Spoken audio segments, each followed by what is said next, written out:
স্যারের বউ আন্টি খুব লোভী ছিল। আমার কাছে যখন তখন জামাকাপড় টাকা পয়সা চাইত।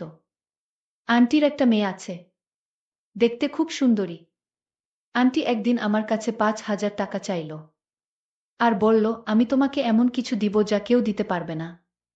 তারপর মাত্র ৫,০০০ টাকার বিনিময়ে আন্টির ১২ বছরের মেয়েকে দিয়ে যা করেছিল তা শুনলে তোমাদের মাথা গরম হয়ে যাবে। তাহলে মূল গল্পটা বলি। কলেজে ওঠার পর আমার একজন গণিত টিচারের প্রয়োজন হয়। তবে সবাইকে বলেও সেরকম ভালো টিচারের খোঁজ পাইনি। শেষে আমাদের ক্লাসে একটা মেয়েকে ওর স্যারের ব্যাপারে কথা বলতে শুনে ওকে গিয়ে জিজ্ঞেস করলাম। জানতে পারলাম কলেজের পাশেই একজন থাকে। উনি খুবই ভালো গণিত পড়ায়। মেয়েটার নাম আর ফোন নাম্বার নিলাম। পরের দিন সকালে ও দাঁড়াল কলেজের গেইটের সামনে। আমিও পৌঁছালাম। তারপর ওর সাথেই স্যারের বাড়ি গেলাম। ৩ মাস উনার কাছে পড়তে পড়তে কিছু জিনিস আমি খুব ভালোভাবে বুঝতে পারলাম। স্যার মানুষ হিসেবে খুব যে বাজে তা নয়। চালাক চতুর তো খুবই। তবে পড়িয়েও খুব একটা বেশি আয় করে না। গরিবের জন্য প্রায় সময় কানে আসত নানান রকম কথা। স্যারের বউয়ের নাম তুপসি। স্যার আমাদের টিচার বলে আমরা সবাই তার বুকে অ্যান্টি বলেই ডাকতাম। এই সময়ের মধ্যে আরও একটা জিনিস আমি খুব ভালো লক্ষ্য করলাম, সেটা হলো অ্যান্টি স্যারকে নিয়ে অনেক অভাব বোধ করেন। সে তার বউ বাচ্চার সব চাহিদা পূরণ করতে পারে না। তবে উনাকে নিয়ে সেরকম ভাবে তখন কোনো কিছু ভাবিনি। আমার বাবার বেশ টাকা পয়সা থাকায় আমি সবসময় খুব ভালো জামা কাপড় পরে যেতাম। দামি বাইক কিনে দিয়েছিল বাবা, তাতে করে পড়তে যেতাম। তবে বাবার করা আদেশ ছিল আমি যেন বাইক নিয়ে কলেজে না যাই। আর তার সেই আদেশ আমি মেনে নিয়েছি। একটা জিনিস আমি লক্ষ্য করেছিলাম যে স্যারের মেয়ের আমার প্রতি একটা আলাদা নজর ছিল। সেটা ছিল শুধুমাত্র আমার ব্যবহার করা দামি জিনিসগুলোর জন্য। এরকম ভাবেই ঈদের সময় এসে গেল। সবাই নতুন জামা কাপড় কেনা নিয়ে আলোচনা শুরু করলাম। যেহেতু আমাদের কলেজের প্রথম বছর আমরা একসাথে ঈদ করার প্ল্যান করলাম। আর আমার বাইক থাকায় আমার সহপাঠীরাও খুব ইচ্ছুক আমার সাথে বাইকে করে ঘুরে বেড়াত। আমার কাছেও সেটা এক নতুন ব্যাপার। ঈদের প্রায় মাসখানেক আগের কথা, আমরা পড়াশোনা করে বের হতেই স্যার আমাকে বলেন। স্যার বলল, তোমাদের আন্টিকে একটু মার্কেটে নামিয়ে দিও। সে নাকি কিছু কেনাকাটা করবে। মার্কেটটা বেশ দূরেই উনাদের বাড়ি থেকে। অটো করে যেতে হয়। বুঝলাম অটোর টাকা বাঁচানোর জন্যই এই পন্থা নেয়া। কারণ স্যার অ্যান্টিকে বলেছিল সে যেন ফেরার সময় হেঁটে চলে আসে। আমি উনাকে বসিয়ে নিয়ে গেলাম। অ্যান্টি কোনোদিন বাইকে বসেনি বলে তার খুব ভয়। সে বাইকে উঠল, আমি তাকে নিয়ে মার্কেটে গেলাম। মার্কেটের কাছে আসলাম। সেখান থেকে আমার বাড়ি সোজা রাস্তা। আর স্যারের বাড়ি উল্টো রাস্তায়, মানে আবার পিছনে যেতে হয়। অ্যান্টি বলল, একটু দাঁড়াবে? আমার বেশি কিছু না, একটা জামা কিনব। কিনা হয়ে গেলে আমাকে একটু ছেড়ে দিও বাড়িতে। আমি রাজি হয়ে গেলাম। বুঝলাম উনারও আমার প্রতি অন্য উদ্দেশ্য আছে। আবারও একই রকমভাবে ফিরলাম। অ্যান্টি আমায় বলল, তুমি এখানে আমাকে নামিয়ে দাও, তোমার স্যার দেখলে আমায় বকা দিবে। বলবে পায়ে হেঁটে আসতে বলেছিলাম। আর তুমি অন্যকে কষ্ট দিয়ে বাইক দিয়ে আসলে, তার খরচ বাড়ালে। আমি আন্টিকে এখানেই বাইক থেকে নামিয়ে দিলাম। পরের দিন আমি একটু আগেই চলে যাই পড়তে। বাইরে দাঁড়িয়ে শুনতে পাই অ্যান্টির কান্নার আওয়াজ। স্যারের কাছে টাকা নেই, তার বউ ছেলেকে কিছু কিনে দিতে পারছে না। আমার মাথায় একটা প্ল্যান এল।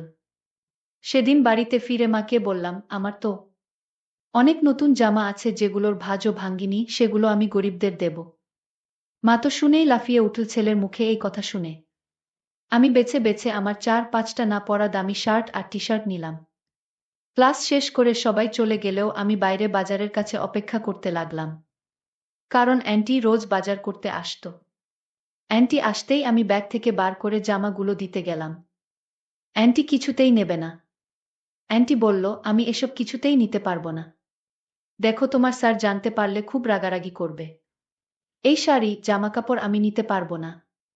আমি অনেক অনুরোধ করার পরে উনি রাজি হল। অ্যান্টিক এখন দিও না, তুমি বরং দুপুর ৩টের সময় এসো। আমি বাড়ি ফিরে মাকে বলে তার একটা পুরনো দামি শাড়িও নিলাম। শাড়িগুলো মা একদিনও পরেনি। সেগুলো গিফট পেয়েছিল, তবে মা অত চকচকে শাড়ি পছন্দ করে না। আমি দুপুরে গেলাম। স্যার বাইরে গেছে কোনো কাজে, সন্ধে বেলা ফিরবে। মেয়ে স্কুলে। স্কুল শেষ হবে 4টাতে। তারপর কোচিং করে ফিরতে ফিরতে 6টা। আমি শাড়ি আর জামা গিফট দিতেই অ্যান্টির চোখে আমি হাসি দেখলাম। সেটা খুশির হাসি যে নয় তা বোঝার আমার যথেষ্ট ক্ষমতা ছিল। সেটা ছিল এক প্রকার লোভের হাসি। প্রথমে খুব বাহানা করছিল সেগুলো না নেয়ার জন্য। তবে 10,000 টাকা দামের শাড়ি ফিরিয়ে দেওয়ার মতো ক্ষমতা সবার থাকে না। অ্যান্টি বলল, তুমি আমাদের জন্য এত কেন করছো? আমি তো তোমাকে কিছুই দিতে পারবো না এর বদলে। আমি বললাম, কি যে বল না অ্যান্টি, আমার কিছুই চাই না তোমার থেকে। আন্টি বলল, না, এর বদলে আমার তোমাকে কিছু দেওয়া উচিত। আমি বললাম, না আন্টি, আমার কিছু লাগবে না। আমার যদি কোনো সময় কিছুর প্রয়োজন হয় তাহলে আমি চেয়ে নিব। আমি বললাম, আন্টি তোমার এই কাপড়গুলো পছন্দ তো? অ্যান্টি বলল, পছন্দ মানে 7 জন্মেও তোমার স্যার আমাকে এসব দিতে পারবে না। আর তুমি আমাকে কত দামি জামা কাপড় দিলে। আমি বলেছিলাম এটা কিছু নয়, এরকম আরও দেব পরে। তবে আপাতত আর নেই। অ্যান্টি বলল, হ্যাঁ দিও। অ্যান্টি আমার চোখের দিকে এক অন্যরকম দৃষ্টিতে তাকিয়েছিল। তবে আমার সাহস হয়নি উনাকে কিছু বলার। আমি উঠে আসছিলাম। তখন আন্টি আমায় বলল, তোমার যে কোন সময় যা প্রয়োজন হয় আমার কাছে চেয়ে নিও। আমি বললাম, তুমি আর কি দেবে? আমিই তো তোমাকে কত কিছু দিয়ে গেলাম। অ্যান্টি বলল, আমি তোমায় এমন কিছু দিব যা কেউ দিবে না। আমি বললাম, আন্টি কি এমন জিনিস আমায় দিবে যা কেউ দিবে না আমায়? আমি চলে এলাম। বুঝলাম অ্যান্টি আমার থেকে আরও জামা কাপড় বা টাকা পেলে আমি যা বলবো তাই দিতে রাজি থাকবেন। তবে আমার কাছে আরও জামা শাড়ি থাকলেও সেগুলো আমি তখনই দিব আন্টি, যখন আমি কিছু পাবো। পরের দিন পড়তে গেলাম। স্বাভাবিকভাবে পড়ে বের হলাম। উনি বারবার পড়ার ঘরে আসছিল আর নানান বাহানায় স্যারের সাথে কথা বলছিল। আমি ভাবলাম আমি ওনাকে এমন লোভ দেখাবো যাতে সে আমার কথাই সারাদিন চিন্তা করতে থাকে, যাতে করে হতাশ হয়ে উনি নিজেই একটা পদক্ষেপ নেয়। আমাদের পড়া শেষ হতেই একদিন সবার সামনে আমাকে এসে বলল, অ্যান্টি বলল, তুমি আমাকে একটু মার্কেটের দিকে ছেড়ে দেবে? কথাটা শুনে স্যার রাগী ভাব নিয়ে অ্যান্টির দিকে তাকালেও অ্যান্টি কোনো তোয়াক্কা করল না। আমিও না বলিনি। অ্যান্টিকে বাজারে নিয়ে আসলাম। বাজার আসতেই থামাতে বলল। আমি বাইক থামাতেই উনি নেমে পড়লেন। আমি মার্কেটে নামিয়ে দিয়েই চলে গেলাম। ঈদের আগের শেষ ক্লাস ছিল আমাদের। আমি যথারীতি আগে গিয়ে হাজির। স্যার তখন বাথরুমে। আন্টি আমায় বলল, তোমার ফোন নাম্বারটা দেবে? আমি দিলাম। তাড়াতাড়ি আমার ফোন নাম্বারটা নিয়ে চলে গেল। ঈদের তৃতীয় দিন বিকাল বেলায় আমি রেডি হচ্ছিলাম। ক্লাসের বন্ধুরা বেরাবো একসাথে। একটা অজানা নাম্বার থেকে ফোন এলো। হ্যালো, কে বলছেন? আমি তোমার আন্টি গু। আমি বললাম, হ্যাঁ অ্যান্টি বলেন। অ্যান্টি বলল, তুমি আজ আসবে এখানে? একটু দরকার ছিল। আমি ঘুরতে যাওয়ার প্ল্যান বাদ দিলাম। আমি বন্ধুদের সাথে ঘোরাঘুরির প্ল্যান বাদ দিলাম। আমি আমার বন্ধুদেরকে বুঝিয়ে বললাম, তোদের নিয়ে অন্যদিন ঘুরতে যাব। আজ আমার বাড়িতে জরুরি দরকার আছে। আমি তাদের মিথ্যা কথা বলে স্যারের বাড়ি চলে গেলাম। ঘরের ভিতর ঢুকেই দেখি অ্যান্টি আমার দেয়া দামি শাড়িটা পরে দাঁড়িয়ে আছে। আমি আন্টিকে জিজ্ঞেস করলাম, স্যার কোথায় আন্টি? আন্টি বলল, তোমার স্যার বাড়িতে নেই। আমার মেয়েকে নিয়ে বাহিরে গেছে। মনে হয় কোথাও ঘুরতে গেছে। তাহলে আন্টি আপনি বাড়িতে একা? যাই হোক, আন্টি আমায় ফোন দিলে কেন? আন্টি বলল, দরকার ছিল। আমি বললাম, কি দরকার বলুন? অ্যান্টি বলল, তুমি যে বলেছিলে আমাকে আরও শাড়ি দেবে, দিলে না তো? আমি কি এই একটাই শাড়ি পরে ঈদ কাটাবো? আমি বললাম, তুমিও তো বলেছিলে আমাকে এমন কিছু দেবে যা অন্য কেউ দিতে পারবে না, কিন্তু দাওনি তো। অ্যান্টি বলল, এই ব্যাপার বুঝি? আমি বললাম, হ্যাঁ তাই। আন্টি তখন আমায় বলল, আচ্ছা তুমি আমায় কিছু টাকা দিতে পারবে? আমি বললাম, কত টাকা? আন্টি বলল, আমার 5,000 টাকা হলে হবে। পরে আবার দিয়ে দিব তোমায়। আমায় বিশ্বাস করে টাকাটা দাও। আমি বললাম, আন্টি আমি তোমায় টাকা দিব কিন্তু টাকা ফেরত নিতে পারবো না। যদি ফেরতের কথা বলেন তাহলে আমি টাকা দিতে পারবো না। আচ্ছা বাবা, ঠিক আছে, আমি তোমাকে টাকা ফেরত দিব না। এখন খুশি? তাহলে 5,000 টাকা দাও। আমি আন্টিকে বললাম, আন্টি তুমি আমায় বলছিলে কি দিবে যা অন্য কেউ দিতে পারবে না। তাহলে কি দিবে আমায়? আন্টি তখন বলল, তুমি আমায় আগে টাকা দাও, তারপর দেখো আমি তোমায় কি উপহার দেই। আমি আন্টির কথা শুনে আন্টিকে বললাম, তাহলে আপনি ৩০ মিনিট অপেক্ষা করুন। আমি আপনার জন্য বাড়ি থেকে টাকা নিয়ে আসছি। আন্টি বলল, ঠিক আছে, তুমি তাহলে বাড়ি থেকে টাকা নিয়ে এসো। আমি অপেক্ষায় আছি তোমার। আমি তখন বাইক দিয়ে আমার বাড়ির দিকে রওনা দিলাম। আমি ঘরে ঢুকে মাইনি ব্যাগ থেকে ৫,০০০ টাকা নিয়ে আন্টির বাসায় চলে আসলাম। আজ আমি মনে মনে ভাবতে লাগলাম, দেখি আজ আন্টি আমায় কি দেয়। মনে মনে ভাবলাম টাকা দিব পরে, আগে দেখি আন্টি কি দেয়। আমি জানতাম আন্টি আমায় কি দিবে, কিন্তু আমি যা ভেবেছি তাই কি দিবে।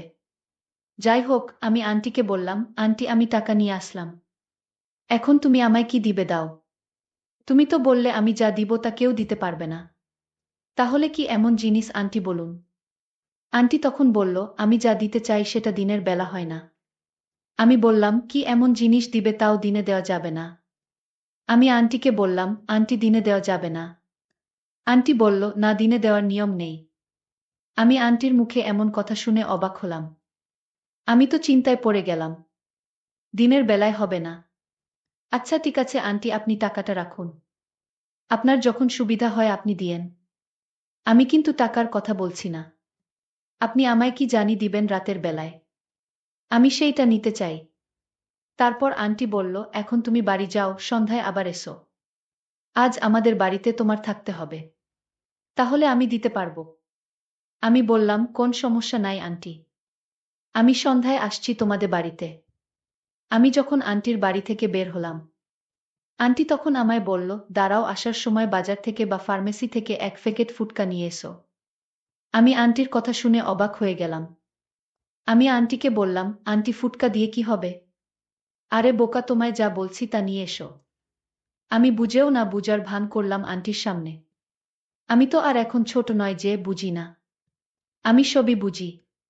যাই হোক, আমার মনের ভিতর কেমন জানি ভয় ভয় করছে। আমি সন্ধ্যার আগে গোসল করে খেয়ে নিলাম।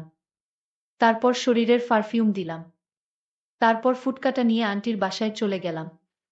আমি আন্টির বাসায় ঢুকতেই আন্টি বলল, তুমি তো দেখি জামাই সেজে গেছ। বাহ, আজ তোমাকে অনেক সুন্দর লাগছে। আমি আন্টিকে বললাম, কি যে বলেন। আন্টি বলল, এত লজ্জা কিসের, তুমি তো আমার ছেলের মতো। আমি আন্টির কথা শুনে ভাবলাম, কি বলে আন্টি এসব। তাহলে আমি যা ভেবেছি তা কি মিথ্যা হতে চলেছে নাকি। আমি তো কিছুই বুঝতে পারি না। দেখি কি হয়, আল্লাহ ভরসা। আন্টির একটা মেয়ে আছে, খুব সুন্দরী। এইবার ইন্টার সেকেন্ড ইয়ারে পড়ে। আমি আন্টিকে বললাম, আন্টি এই নাও, তুমি ফার্মেসি থেকে আনতে বলেছিলে, নিয়ে আসলাম। আমি আন্টিকে বললাম, আন্টি কি দিবে দাও। আন্টি বলল, এত পাগল হইছো কেন। রাত পোয়াতে তো অনেক বাকি। হঠাৎ দেখলাম স্যার তার নিজের মেয়েকে সাজিয়ে নিয়ে আসলো। আন্টি বলল, আমার মেয়েকে তোমার সাথে বিয়ে দিতে চাই। আমি জানি তুমি মনে মনে তাকে ভালোবাসতে। আর তাই আমি তোমার মতো ভালো ছেলে হাতছাড়া করতে চাই না। আমি আজ আমার মেয়েকে উপহার হিসেবে তোমাকে দিলাম, মানে তুমি রাজি থাকলে তাকে তোমার সাথে বিয়ে দিব। আমি মনে মনে যা চিন্তা করছিলাম, দর্শক বন্ধুরা তোমরা হয়তো বুঝতে পেরেছ। কিন্তু আমি যা চিন্তা করছি সব ভুল চিন্তা। সব আমার মনের ভুল ধারণা। যাই হোক, আমিও আন্টির কথায় রাজি হলাম। তাদের সম্মতিতে আমি তাকে বিয়ে করে ফেললাম। বন্ধুরা, আজকের গল্পটি কেমন লাগলো তা অবশ্যই কমেন্ট করে জানাতে ভুলবেন না। ধন্যবাদ।